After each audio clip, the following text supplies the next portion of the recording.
Hello everyone again. I'm so pleased again to introduce our old friend and colleague Nigel Swain, who has taught and studied history of contemporary, modern and contemporary Hungary at University of Liverpool, and now he is almost retired or... I'm retired. Retired. Retired. Actually, just a couple of months ago, we met each other by chance in Budapest for the European Network of Global History and Transnational History. And then, visibly, apparently he's a very good expert on Hungary. He has lots of huge network, close network with Hungarian colleagues. So he was staying in an apartment of his friend in Budapest while I was staying in the hotel. That makes a big difference. Yes. So anyway, and also he's his book written with his brother. It's a history of Eastern Europe since 1945. Yeah, it's about 20 years ago. Yeah, I do remember. Yeah, this is almost 25 years ago, and this came out 2 days ago. This new edition, it's a revised edition, revised. Yeah. Okay. Thoroughly revised. Means that it is quite sold out quite well. Still, it is sold very well. Okay. It's we haven't made any money. Okay, Nigel. Okay, well, that was going to be the first point I was going to make. That self-publicity. We have been working on Eastern Europe and rewriting Eastern Europe for 25 years or so. Oh, and now it's gone off. Good start. Okay, so this is the title was. Microsoft? Where? Do you want me to use it? No. I don't. You don't need a microphone. The title just says Bogeyman, Big Brother, Brezhnev, Doctrine, because that sounded sort of pithy, concise. But when I sat down and thought about it, I came up with about 8 different sub-periods. So there's the first period, immediately after the post-World War, where the Soviet Union is the inspiration for revolution. Then things settle down, and it's Eastern Europe, or the Soviet Union really is the bogeyman for the countries of Eastern Europe. The fourth point is when, just before the Second World War, the Molotov-Ribbentrop Pact, and Russia liberates or occupies, depending on whose side you're on, the basically bits of the former Russian Empire. Then after the Second World War, you have, well, I'm talking about Stalin as a string puller, a boundary settler, an advisor. He's not laying a blueprint, as I will go on to argue. Then you have the actually really quite short period, 48 to 53, when there really is sort of the big brother, the high point of Stalinism.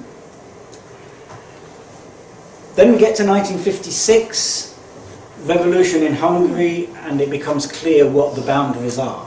I'll go through this in much more detail. 1968 is in many respects just a rerun of 1956, but with one crucial distinction.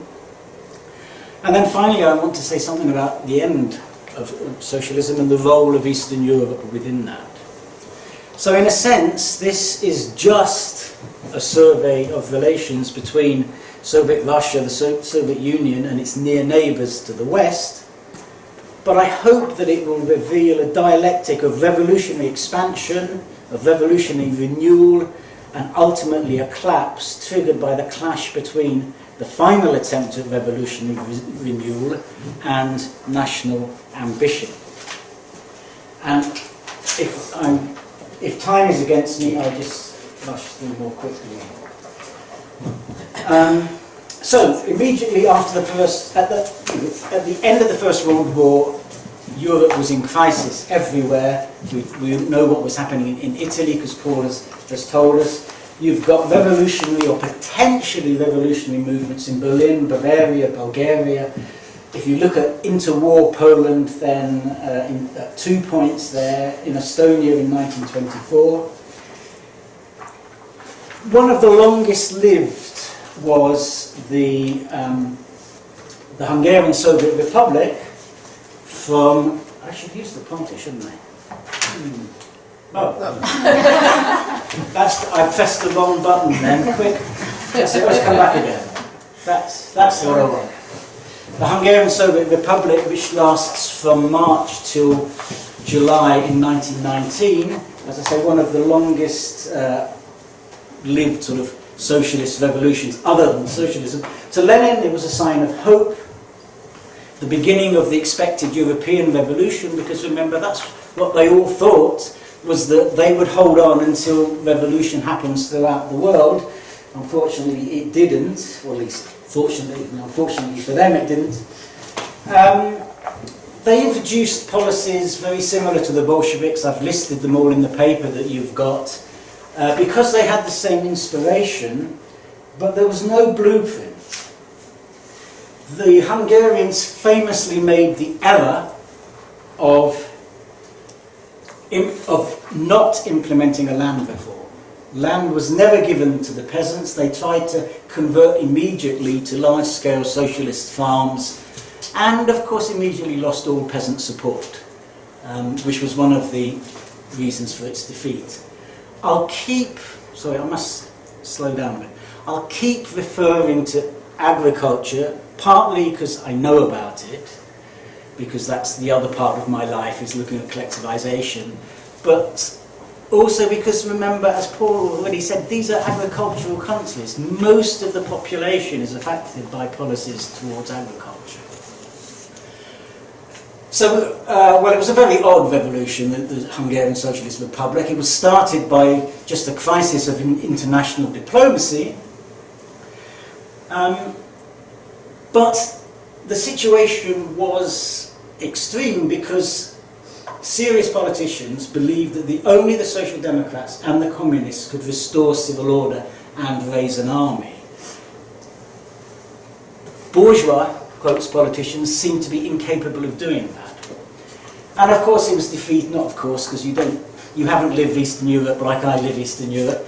It was defeated by foreign intervention, basically the Romanians, but with a lot of help from the French. And very briefly, it spawned another hope for the Russian Revolution in the Slovak Socialist Republic. But that lasted a matter of weeks. Can't remember exactly now, but it's in the paper if you want it. So that's the first of these 8 periods. Eastern Europe looks to the Soviet Union. It wasn't yet called the Soviet Union, for inspiration. The second period, of course, is the interwar period, which were anti-communist and anti-democratic throughout Eastern Europe, and the communists were, as I say, the bogeymen, the people that you feared. I've got a quote here from Brian Cartledge. The coup regime made a profound impact on the Hungarian national psyche. It instilled a hatred of communism which helped to account for Hungary's tolerance of right-wing extremism. I'm sort of mentioning Cartledge's book because he's a former ambassador to Hungary, and he wrote the best single-volume history of Hungary that I've ever read. So those of you who sort of aren't secure in your history careers can go and become a diplomat and then become a historian when you retire.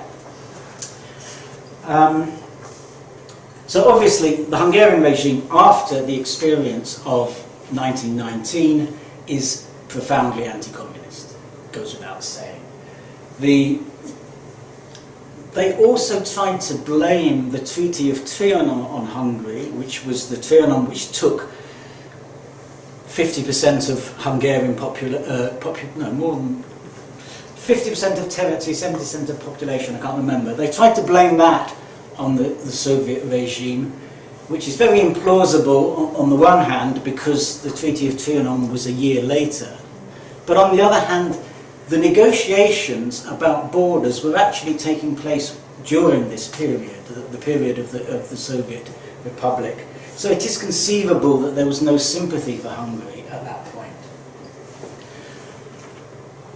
Now, so the point I'm trying to make in this section is there were either concrete communist events which lead to a backlash, or there's just a general fear of communism which leads to a sort of backlash. So in Bulgaria, the successful anti-bourgeois politician is Stamboliski, who's the peasant leader of the peasant party. But after he's overthrown, there's a brief communist attempt to take power, and it's in the aftermath of that you get then the first of a succession of dictatorships, ending up with the royal dictatorship in 1934. In Poland, Piłsudski's coup has actually got nothing to do with communism. Communists support it. That's another historical error that communist parties made, because as soon as Piłsudski's in power, he suppresses the Communist Party. And it's fear of communism which triggers mass arrests in 1930 and so on. This is going on too far. Similarly, in Lithuania, the Valdemaras Smetana coup follows a left-wing government in 1926.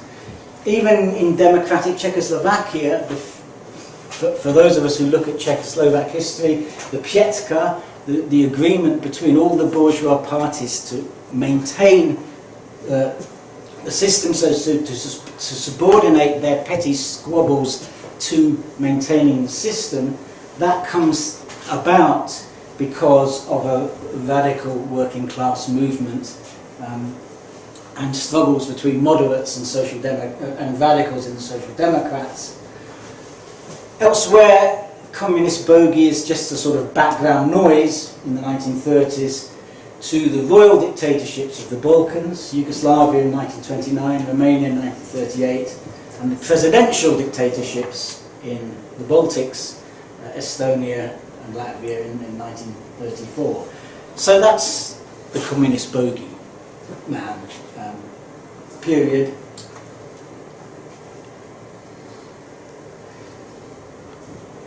I talk about revolutionary renewal, so let's think, this is not really revolutionary renewal, but the Molotov-Ribbentrop Pact of 23rd of August 1939, you get Soviet incorporation of Eastern Poland, Bessarabia, Northern Bukovina, Estonia, Latvia, Lithuania. Most of these areas had once been part of Russia, Imperial Russia. We heard the point that it's an imperial domain, and it is indeed very important.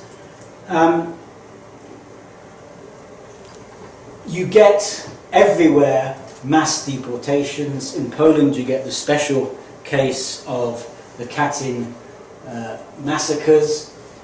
You get collectivization immediately, and in Poland the land is nationalized. In the Baltic states, again, you get mass deportations. Collectivization there is after the war, in fact, because they didn't have time to collectivize really before the war set in. And there too the land was nationalized. In Bessarabia, I discovered when I did some little bit of research for this that they didn't nationalize the land in Bessarabia, and I'm not sure that I'm correct on this. They had a land reform in 1941, then followed by collectivization. I always wanted to maintain that all the countries that were incorporated into the Soviet Union followed Soviet policy and therefore nationalized the land. But that's not apparently what happened in Bessarabia or Moldova, so I don't really know about that. Okay, so now we get to the period 1945, the end of the Second World War, the point when everyone knows Stalin had a blueprint and took over the whole of Eastern Europe. Well, that's not really the case. the line that Swain, and I can use the third person because it's really my brother that wrote this. So I'm just giving you his views. You have to make, there are three different policies. There's Romania and Poland. Romania and Poland, as I've said, Romania and Poland had already had land taken away by the Soviets under the Molotov-Ribbentrop Pact. Stalin refused to give that land back. The only parties domestically that could tolerate that were the communist parties. All the other parties couldn't agree to that. Therefore, the communists had to come to power in 1948, and they had to come to power quickly. And that's essentially what happens, and the Soviet Union intervenes quite dramatically on occasion to make sure that that does happen. In the Balkans, obviously in Yugoslavia, I think everybody knows that Tito pretty much liberated Yugoslavia by himself, or by his forces by themselves, but also to an extent in Bulgaria, and also Albania, because Albania was liberated basically by the Yugoslavs.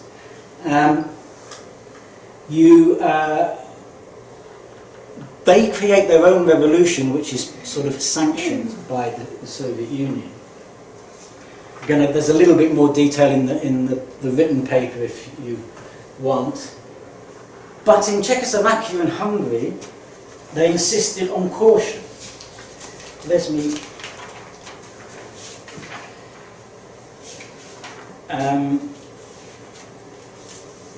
the word from Moscow... Oh, hang on, I've mentioned that. So in Hungary, first Gero and then suppress the revolutionary enthusiasm of left sectarian veterans of 1919. They are too enthusiastic. They want to press ahead and immediately create communism, and they're told to stop it. In fact, the version of the land reform that was imposed in 1945 was the communist version was more moderate than that of the National Peasant Party. The National Peasant Party was a more radical peasant party.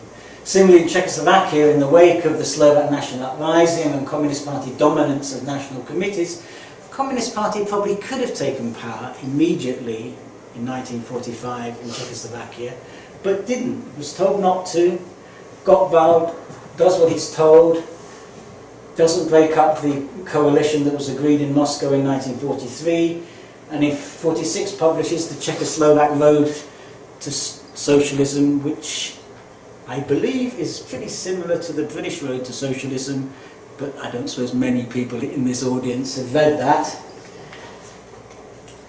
But it certainly says, it's going to be a long process. Of course, it wasn't in the end. By 1948, it happened very quickly. But both the Czechoslovak and the Hungarians had to fight quite hard to create a revolutionary situation or a political change in 1948. But then, by then, we finally get 48 to 53, and you've got Soviet advisors in all ministries. You've got these joint ventures between the Soviet Union and each of the countries, at least in the enemy nations. You've got Soviet planning structures and methodologies. You've got high levels of nationalization. You've got a focus on heavy industry. You've got insistence, first of all, land reform, then collectivization. And collective farms had to follow the 1930s model statute from the Soviet Union. And I just bunged in, again, you've got them in your handout, these tables I took from our book, just to give a sense of both the immediate post-war nationalizations, but then mass nationalization, GDR is a bit more complicated, which is all taking place between by 1948 really. And then the introduction of Gosplan type planning again, or at that later stage than the immediate post-war years. And then again, well, let's skip that. As I say, I'm really interested in collectivization. So I always say too much about collectivization. That said, even though you've got all of this uniformity, elements of national tradition still persisted. There's been books written about continuation in architecture in Poland, Czechoslovakia. A very recent book has explained that the work unit, this is the basis of how work on collective farms was calculated, followed the principles of the Soviet Union, but all the detail had actually been worked out for the agricultural estates of the nobility in the pre-socialist years. That nothing, so there's a lot of continuity from the pre-socialist past, even though during this high point of socialism. Lands not nationalised, as I said, pace of collectivisation varies dramatically. There are no mass deportations of the Soviet type, and indeed Yugoslavia is allowed to break away after its over-enthusiasm for extending the Russian Revolution beyond the Stalin-Churchill percentages agreement. The trouble with Yugoslavia is that it wanted to promote revolution in Greece, and Stalin did not want revolution in Greece. And that's why it got kicked out.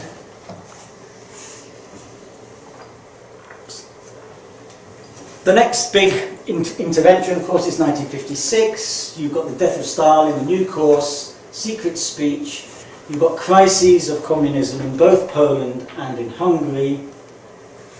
Gomulka in Poland can contain the reforms within sort of new course parameters, but Imre Nagy in Hungary can't.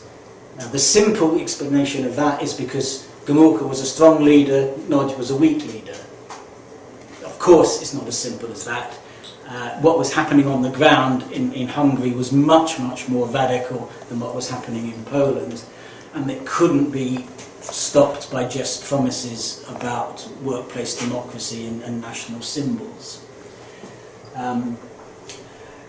But the crucial thing is that by the end of October, Hungary plans multi-party politics and an exit from the Warsaw Pact.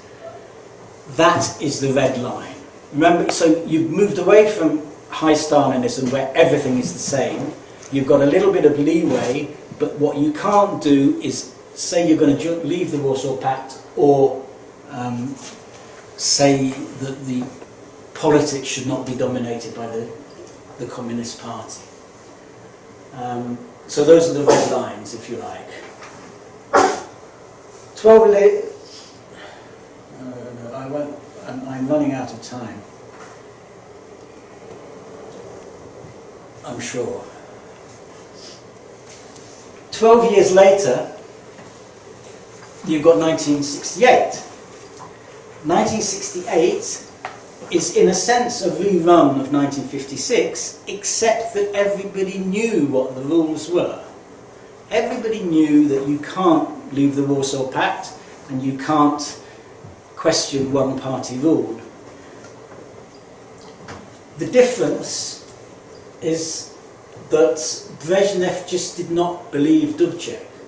And there's a wonderful book about the telephone conversations between Brezhnev and Dubček. And Brezhnev just does not believe, they're good pals. Dubček speaks perfect Russian, he's spent a long time in the Soviet Union. But he does not believe that he's capable of keeping control over the situation, which is possibly true. But they never actually said they were going to leave the Warsaw Pact. They never said they were going to introduce multi-party rule.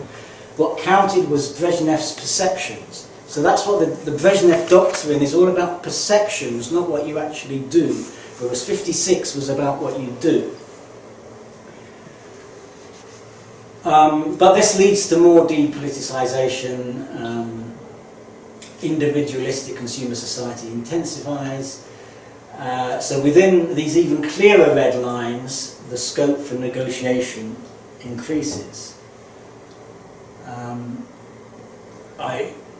I wanted to talk about my computer stuff, but I think we're running out of time for that. Anyone's interested in computing in Eastern Europe, I'll tell you that story. No, there was one thing I did want to say. Where are we? Yeah, it's this point that by the 1990s there are opposition movements have become integral. In Poland, obviously, with Solidarity, but also in Hungary and to a limited extent Czechoslovakia with Charter 77. The opposition has a voice and it's heard in society. Right. So now we pop on to 1985 and Gorbachev. Gorbachev, I think, okay, many of you might disagree with this, we can talk about it, but I'm going to push a hard line. Gorbachev has a nationalist blind spot. He doesn't, like loads of communists, and I might say a bit like me, he doesn't realise the strength of nationalism. Gorbachev is I think I used the phrase in the text but not here, he's a sleeper. He's a reformist sleeper. His career is protected by the KGB until he gets to power. Once he gets to power, he wants to introduce change, and he's inspired by the Prague Spring, or the sort of the thinking of the Prague Spring, which is very clear if you read these conversations with Gorbachev, and by what I call Type 3 economic reforms, market socialist reforms. If you look at the proposals that he was putting forward, they're so similar to the new economic mechanism in Hungary in 1968. That's what's inspired. And he also wants to end the Brezhnev Doctrine. He wants to let the countries of the Eastern Bloc do whatever they like. But what he doesn't realise is once he's allowed them to leave, and by 1989 it's very clear that Hungary and Poland can leave the bloc, essentially. I always, at this point, say, remember, it's only Poland and Hungary at this point, and those of you who know about EU politics and EU support know that there's a programme called PHARE, P-H-A-R-E, and which has been, it still exists for supporting Eastern Europe, other countries in Eastern Europe, but the initials stand for Poland and Hungary, aid for regional economic aid. So the stuck in that acronym is the fact that in 1989 it was only Poland and Hungary that seemed to be moving in a different direction. But having said to Poland, Hungary and then Czechoslovakia and so on, you can go your own way, obviously the Baltic states say, well, why can't we? Again, I've got more dates in, so I have actually written this down somewhere. You've got the Baltic Way. I don't know if people remember the Baltic Way, the human chain from Tallinn to Vilnius, demanding, reforms at least, if not independence. So once you've said that the bloc states can leave, well, why can't the states which were incorporated voluntarily in 1939 leave? And then the imperial states say, well, why can't we leave as well? So Georgia and so on are saying, why can't we leave? And ultimately, the Soviet Union disintegrates. So I'm not saying that nationalism is stronger than socialism. Rather, I'm saying that revolution, or the Russian Revolution, proved incapable of creating an economic foundation strong enough to keep expressions of national identity within a socialist framework. So that in the end it was a dialectic of revolutionary renewal and national autonomy in Eastern Europe that triggered the collapse of the Soviet Union, that's to say, the creation of the Russian Revolution. So relations with Eastern Europe were actually important and ultimately critical in the history of the Soviet Union. Thank you. Okay, thank you, Nigel. As I said in the previous talk, I think I can get a couple of simple questions or factual questions. Then the serious questions, serious discussion will be postponed to the round table. So is there any simple question? Factual thing? Yes, Paul? Yeah, this is really a request for information. When you're talking about the period immediately after the Second World War, sort of 47, I heard the phrase, the idea that the transition to communism in what will become the bloc states is intended to be a long-term process. But you said in fact it turns out to be a very short-term business. Now, in Italy, of course, you've got Togliatti, who is saying the Italian road to socialism is a long road. I was wondering if there's a corresponding idea in Eastern Europe or in the Soviet Union at this time that the transition to communism in these states could be a long process. Well, that was the Czech. That was the position the Czechs adopted, well, Czechoslovaks, let's be accurate. But I don't think they necessarily believed it. I think they felt they had to say that. And they probably looked to sort of the Western European experience for their model. But it's pretty clear that they could have tried to seize power in 45. I think the point we want to make is that there isn't a single, we have this, because there was the Eastern Bloc, and we grew up with an Eastern Bloc, we tend to think there has to be a simple, single explanation.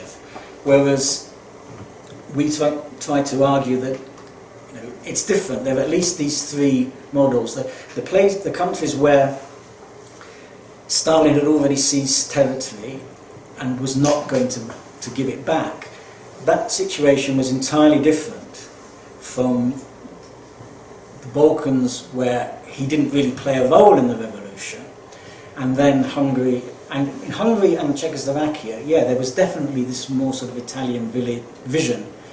I mean, in the written paper I say that it's either Guerra or Rákosi, but it doesn't really matter. We're talking about 10 to 15 years. But then you get the Cold War, intensification of tensions and so on. And I say, Rákosi's salami tactics and the February coup in Czechoslovakia had to be engineered by the communist parties because of the changing political situation. Okay.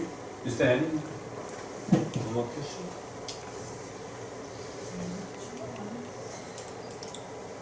Not a short one, no. Okay, then we can do it in the round table, right? Okay. Just in the case of Poland, Polish road to socialism has a little bit different connotation, because his his popularity lies in that he was quite nationalistic. Yeah, exactly. So in the Polish case, the Polish road to socialism has a connotation that, okay, we're gonna have a different path to socialism from Soviet Union. So that's why the Gomulka was in turn. Exactly. Yes. Gomulka's stature comes from the fact that he was imprisoned. So, and well, Imre Nagy was never imprisoned. So That's his defect. every year I got my students to write an essay, comparing Hungary and Poland in 1956. And I've heard all sorts of different explanations, but I think on the ground, the situation was so much more radical in Hungary.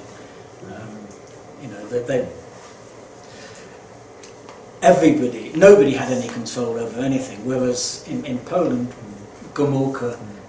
But part of the reason he could exert control was because he had that status that I've been locked up by these Stalinists. And I'm standing against them now. So, in a sense, it might be as simple as that. Yeah. Okay. Anyway, perhaps we shall return to the discussion. Yeah, absolutely. Okay. Thank you very much. And last, we have our final speaker, Alisa Jones. She will talk about the Chinese way of perceiving Russian revolution in the. Yeah, you should have different things actually. Quite a Two few different things actually. Alisa Jones, she wrote her dissertation on the analysis of Chinese history textbooks in mainland China, and then she's now working as a researcher in the University of Göttingen in Germany, and now today she's going to talk about the Russian Revolution comes to North China.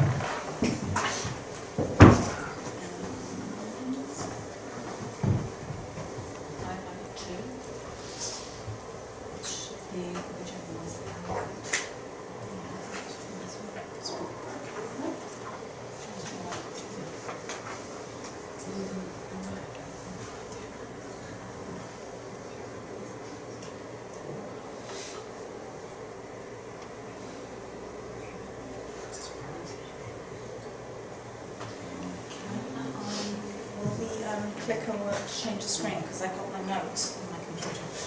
Let's just change the screen. Just write some notes on the computer. Okay, well, that light is a little bright, isn't it? Thank you to Ji-hyun for inviting me. Thank you to Songdan up there for organising it, and thank you to our previous speakers who have given me a great deal of food for thought already. Yeah, let's see. Hang on, let me get my notes up.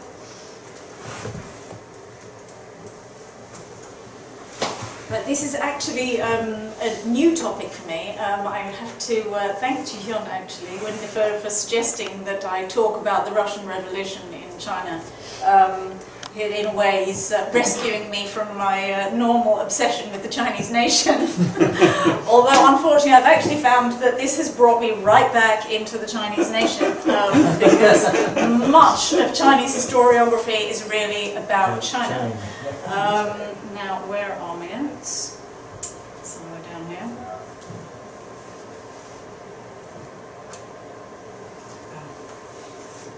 Is this not working?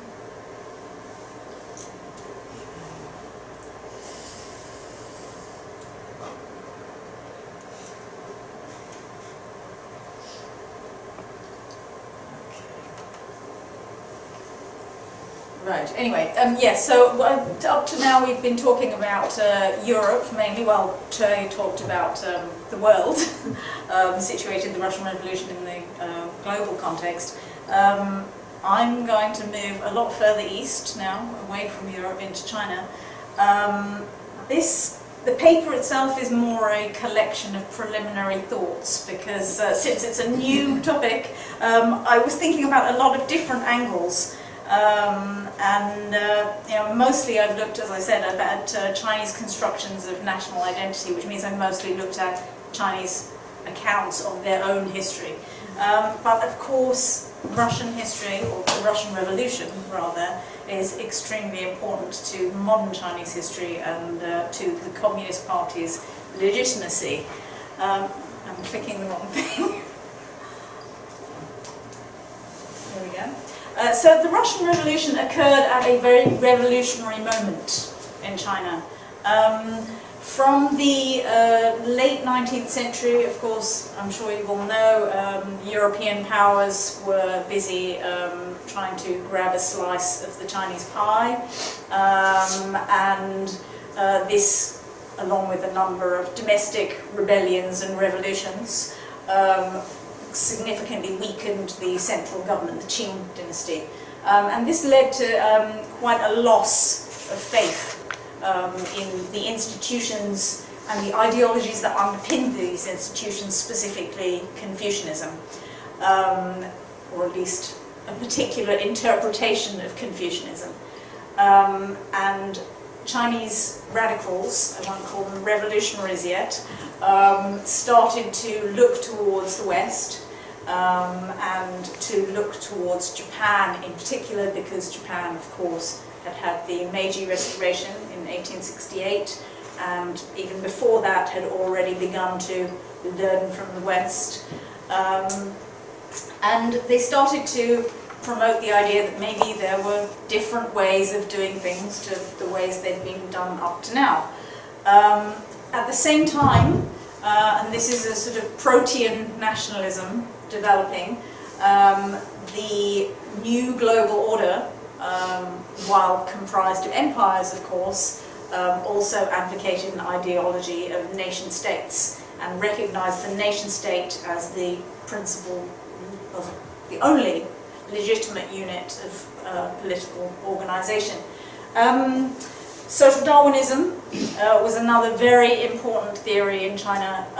It helped the Chinese, not just the Chinese, but it helped structure the world in a hierarchy of races and peoples. And since the European powers, and recently joined by the US, were doing so well in the global competition, the whites were placed at the top of the hierarchy, and the yellows, with the Japanese spearheading the drive to modernization, were quickly catching up and were on a cultural parallel, because historically, of course, East Asia had been more advanced than Europe. And then the browns, the blacks, and the reds were considered to be at the bottom and in need of civilizing, of course. And this coincided with the beginnings of a development of a Chinese identity, which there's so much written about this, I can't even begin to get into it. But China was an empire, like Russia. It was an empire, not a country, and it consisted of a lot of peoples who spoke different languages from the language of the administration. And the language of the imperial court was actually a different language, of Manchus.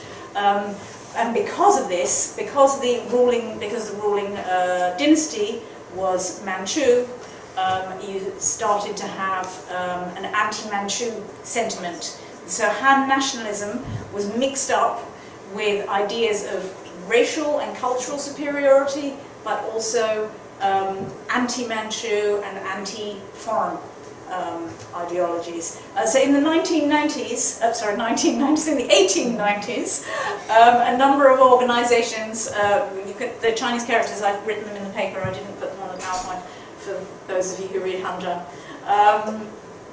These organizations formed to advocate changing China's fortunes through political reform.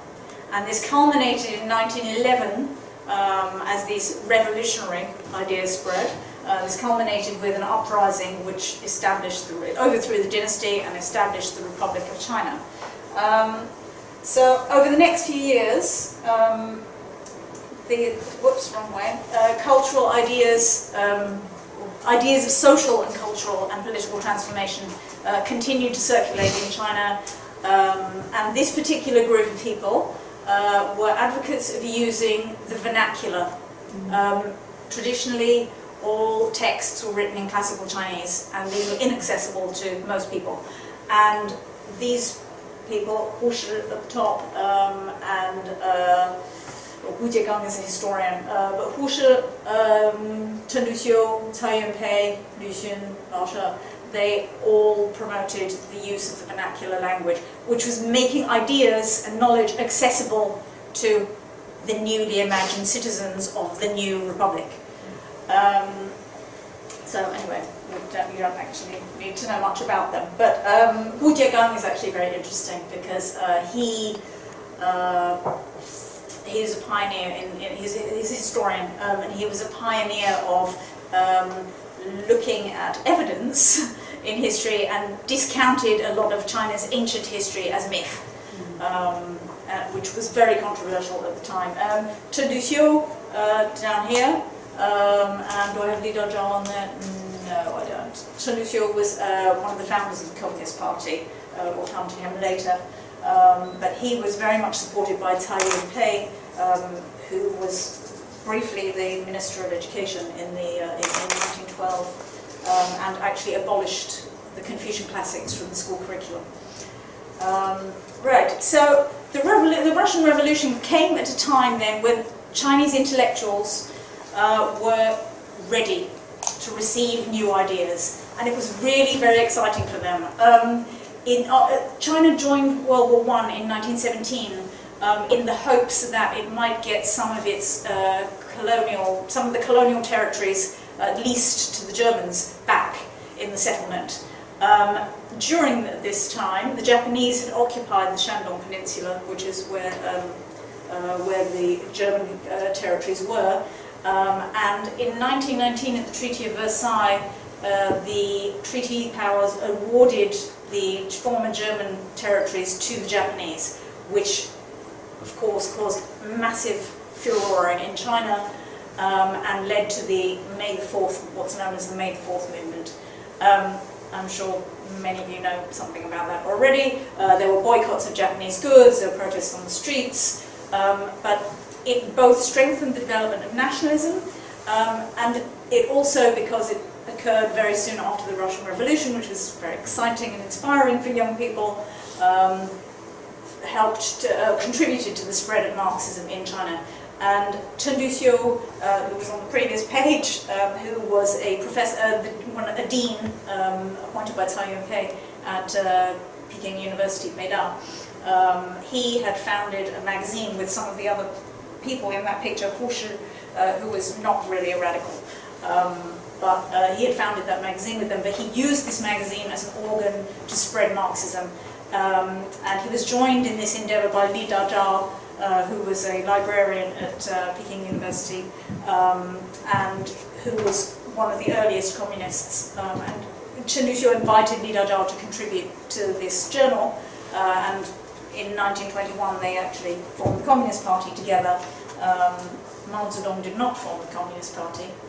He was there at the meeting, but he doesn't get credit for founding the Communist Party. So, after they established the, after 1919, a number of Marxist groups began to spread around China, only in urban areas, though of course most of China was rural. And in 1921, the first Congress of the Communist Party was held. The Soviet Union had sent envoys to China to help them set up the Communist Party or encourage them to set up a Communist Party, but they actually supported the Kuomintang, who, a little bit back history, the Kuomintang were formed just after the 1911 revolution, and Yuan Shikai, who was the provisional president, essentially shut them down. A lot of them fled to Japan, including Sun Yat-sen, but they came back and set up a rival government in southern China, and Yuan Shikai's government was in northern China. China was not a unified country at this time. But the Kuomintang had adopted a number of left-leaning ideas, and Sun Yat-sen himself had the policy of the Sanjui, what do you call it in English? The three principles of the people, which is nationalism, people's livelihood, and people's rights. And he had the idea that eventually China would transition to democracy after a period of political tutelage. Anyway, so after the Communist Party was formed, the USSR encouraged the communists to ally themselves with the nationalists and engage in revolution from within and keep the nationalists on a path towards socialism. So some communist members, Li Dazhao for example, joined the Kuomintang as well. But by 1927, Sun Yat-sen had died. Chiang Kai-shek, who was certainly not a nationalist, and I saw some parallels with Mussolini, with Mussolini to some degree actually when you were talking about this. He had a lot of the same ideas as Mussolini actually about creating a sort of purified Chinese man, not couched in the same way, but this is exemplified in the New Life movement. I'm getting sidetracked there, but anyway, there are some definite parallels there. But he had a lot of the communists massacred in 1927 and pretty much conducted a campaign to eradicate the socialists. The communists, of course, fled to the mountains and set up a Soviet which lasted for about 5 or 6 years before they were driven out again by the Bogeyman and set off on their long march to Yan'an. During this time, you had a growth of labour movements and labour unrest in urban areas. There were a lot of strikes, particularly in foreign companies. But the proletariat was a very small percentage of the Chinese working population. Most people were peasants, lived in the countryside. And Peng Pai, who was an early rural activist, he was killed by the Bogeyman in 1929, and Mao were both advocates of the peasants as the motive force of a revolutionary transformation in China. Right, so just to, before I talk about how the Russian Revolution is depicted in Chinese historiography, I just want to talk a little bit more about the Russian influence. This is the Soviet influence on the development of the Chinese revolutionary project, but they also influenced them in cultural ways, and particularly in the area of propaganda and art and literature. As I mentioned already, the use of the vernacular language advocated since the mid-1910s. And Mao, while holed up in Yan'an during the war with Japan, gave a series of very important speeches about using art and literature to promote political ideology. And this art and literature was supposed to be for the peasants and for the proletariat and about them, but should at the same time educate them in revolutionary ideology. And this combination of art and propaganda drew, of course, very heavily on socialist realism. I've got a few nice examples. This is a well-known poster from the Soviet Union. On the left, Lenin sweeping away the imperialists, and you have a similar picture on the Chinese side. These are some imperialists down here. Oh no, is my pointer not working? Never mind. Those are European and Asian imperialists on the bottom, and the workers and peasants marching on top of them. This is actually after the revolution, this one. But there is a very strong idea of learning from the USSR. The USSR was a model for China until the split in the late 50s.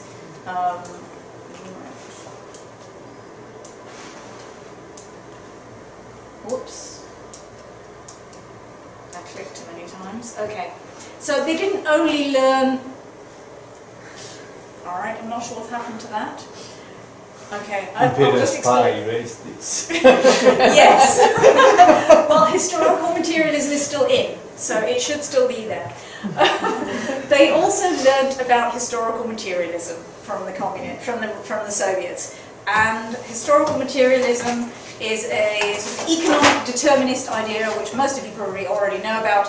And what I should have on here is the types of society, the stages of historical materialist development. So the first one should be slave, and there are two forms of slave society: matriarchal followed by patriarchal, and then the next stage is feudalism, capitalism, to the most advanced form of socialism.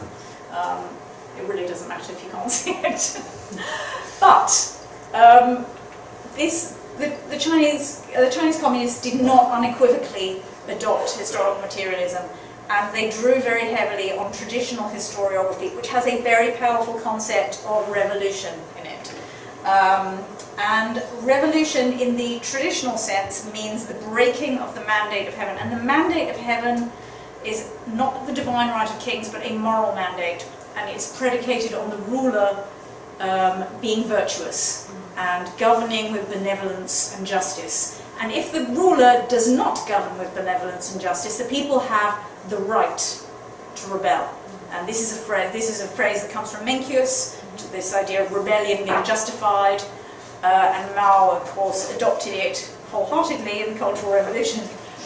But this transfer of the mandate from one moral regime, which would fall into moral turpitude and degeneracy after a period of time and be overthrown by a morally superior regime or dynasty. This came to be known as a sort of rise and fall cycle of empires. What happened, of course, in practice is successful rebellions were revolutions which actually transferred the mandate, and failed rebellions were just treason. This is a very famous Chinese saying: the victors are kings, the losers are bandits. So this phrase at the bottom, 成者为王，败者为寇. And this is essentially a version of Victor's history. Whoever writes the history gets to be the king. Okay, so by combining these two ideas of historical materialism and this traditional idea of historical progress, it required some modifications to historical materialism. And this meant, especially under Mao's leadership, an emphasis on peasant uprisings. So in the past, peasant uprisings were usually labelled as treason or treasonous revolts, panruan. But in the new historiography after 1949, they became known as righteous uprisings. And Chinese history is full of righteous uprisings, which is peasants rising up, not necessarily succeeding, but pushing towards an ultimately revolutionary change from one socio-economic form, state, feudalism, to capitalism, to socialism. Although in the Chinese case, they bypassed capitalism and jumped from semi-colonial and semi-feudal society, as they called it, to socialism. And the Russian Revolution was the inspiration for this, because Russia, of course, was a largely agrarian society, which had also bypassed capitalism and hadn't had a full bourgeois revolution. This showed the Chinese the way, essentially. It showed them that an alternative path to socialism, to a utopian modernity. So the other part that is important here is that the moral imperative of the transfer of the mandate was maintained. So the CCP, they derived their legitimacy from two things. One, from the historical laws of the scientific laws of historical materialism, meaning that it's inevitable that society will become socialist and that the Communist Party therefore should lead it. But also that they were morally superior to the Kuomintang, and therefore they portrayed the Kuomintang as not having fully resisted the Japanese, and being corrupt, not being patriotic enough, not being democratic enough, not representing the people. How much time am I doing for time? So, almost. But 5 to 10? Oh 10 gosh, minutes. okay, I'm going much too slowly, sorry. Okay, so in the new narrative of history, it was divided very clearly into two parts. You have national history and foreign history. National history is everything that happens within the borders of the current state or empire, and foreign history or world history is everything else. And you have this throughout Asia, you have it in many European countries as well. In Korea, of course, you have in schools, you would have Guksa, yeah? Guksa and Sigyesa, is it? Yeah, and you have exactly the same thing in China, you have exactly the same thing in Japan, not in Taiwan anymore. But anyway, so Chinese history actually, although it claimed to use historical materialism, it was actually just structured along traditional dynastic lines. And you simply called Xia Shangzhou slave society, Qinhan Cui Tang were feudal, Yuan was just this slight aberration, still in the feudal period, as was Ming to the mid-Qing, and then you have the early modern period from the late Qing, beginning with the Opium Wars. It's very Eurocentric, as is world history, although there are token gestures to incorporating states and societies from the global south in this structure. Essentially, history is ordered to illustrate the stages, the historical materialist stages. It's proof that historical materialism is true and correct, and that socialism is inevitable, and therefore that the Communist Party leadership is inevitable. So, the October Revolution in this structure, there are a number of factors that influence the representation of the October Revolution, and that one might think would change the way it was depicted in Chinese history and historiography, because all of these changed or revised or informed at least the relationship between China and the Soviet Union. And so you might expect that they would also change the way that they represented the Russian Revolution. Actually, this is not the case. So during this leaning to one side period, this is right after 1949, when the relationship between the Soviets and the Chinese was very good. Then the Great Leap Forward, China started to move away. This is 1958. China was moving away from the Soviet Union. The rupture had already begun. The Soviets thought that the Chinese weren't really pro-communists, and the communists thought the Soviets were imperialist. And of course they thought that the Soviets were revisionist, especially after Khrushchev denounced Stalin, and after Hungary, of which the Chinese communists were very afraid. And after the Soviet split, they tried to position themselves as sort of leaders of the Third World. So what actually happened in practice is that the Russian Revolution remained narrated almost exactly the same way, despite all these political changes. Political changes were very influential in Chinese history, and Chinese history would be constantly revised in accordance with whatever political events of the day were happening. But world history, including the Russian Revolution, really wasn't. What is the function of the Russian Revolution is important. And I think one of the reasons world history was not revised in China is because it's all about scientific proof of the laws of historical materialism. There's no emotional connection to world history. There is not much of a patriotic imperative in studying world history. It's useful comparatively. You can say, an example that's often used in China is that Egypt had a great ancient civilization, but look, they didn't really last very long. Look at Chinese civilization, we have lasted for 5,000 years. So it's used as a sort of comparative nationalism, basically to reinforce one's own sense of superiority. But primarily world history is about illustrating these historical materialist laws. So the Soviet Union, or the formation of the Russian Revolution and the formation of the Soviet Union, they are in a very important location in Chinese history, and this is the juncture of modern and contemporary history. Their revolution marks the transition from the early modern period to contemporary history, to the higher socio-economic form of socialism, and again, by extension, this justifies the Chinese revolution. And the key part is that they bypass capitalism and leapfrog over the US and Europe to be a higher state, moral as well as economic.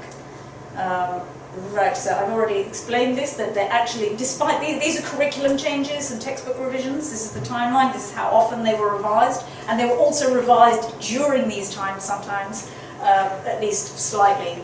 But although there have been some changes in as much as, especially in the last few years, text has been simplified, the amount of detail has been reduced to make it easier for students to study, the narrative actually hasn't changed. And there's really actually very little on the Russian Revolution in school history textbooks. That you have in the early modern period, you have a discussion of Marx and Marxism and how it came about, and then you have the failure of the Paris Commune, some bourgeois revolutions in Europe and South America, and then the Russian Revolution, which is usually just 2 chapters, one on the revolution itself, which basically just says Lenin and his allies stormed the Winter Palace, and lo and behold, there was socialism. And then they have another chapter on the development of the consolidation of socialism under Stalin, which recently has started to be portrayed a little more critically. It used to be almost all positive, that the 5-year plans took the Soviet Union very rapidly into a modern developed society, more advanced than Europe or the US. But there's a more critical approach to collectivization, which of course ties in with China's own recent repudiation of revolution and adoption of reform. And I think I'm almost finished. Whoops. So what I found very interesting in looking at this topic, because I actually found very little to say about changes in the representation of the Russian Revolution, because it hasn't really changed. Professional historians, of course, have examined it in more depth. Their ideas don't really have much, they're not disseminated very widely. And Chinese historians do look at connections between Chinese history and Russian history. They don't just separate them. They look at influences of Russian revolutionaries on the May the 4th movement. They analyse the ideological transfers, different similarities and differences. But for the majority of people, all they're ever exposed to is either Chinese history or world history. And Russian Revolution is very much contained in world history. And I think that one of the reasons it's contained is that the revolution in particular is contained. This is just a hypothesis right now. I have to do more research to test this hypothesis. Is that revolution is a very bad thing in China these days. It's all about reform. The path to modernity. This is another way, a long, slow road to socialism, or socialism with Chinese characteristics. And revolution is the antithesis of this. Revolution is sudden change, it's dramatic. They have two recent memories of the Cultural Revolution to have positive associations with the idea of revolution.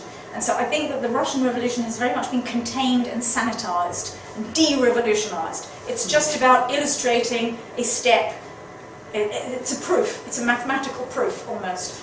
And so that's kind of what I'm thinking about it. And I think this is why there is almost nothing on it. On the 100th anniversary of the Russian Revolution, I did a search on CNKI, which is the Chinese academic database. I did searches on Renmin-Ribal, the People's Daily, and the China Daily, which is an English newspaper, an English-Chinese newspaper. And there is very, very little about the Russian Revolution this year. All you read about is the 19th Party Congress and Xi Jinping's thought on socialism with Chinese characteristics for the new era, which has now been incorporated into the party constitution and is in development, of course, on Deng Xiaoping's idea of socialism with Chinese characteristics. But just to sum up, I think in this new narrative there is just no place for revolution, and certainly no place for revolutionaries. Anyway, I will leave it there. Okay, thank you very much.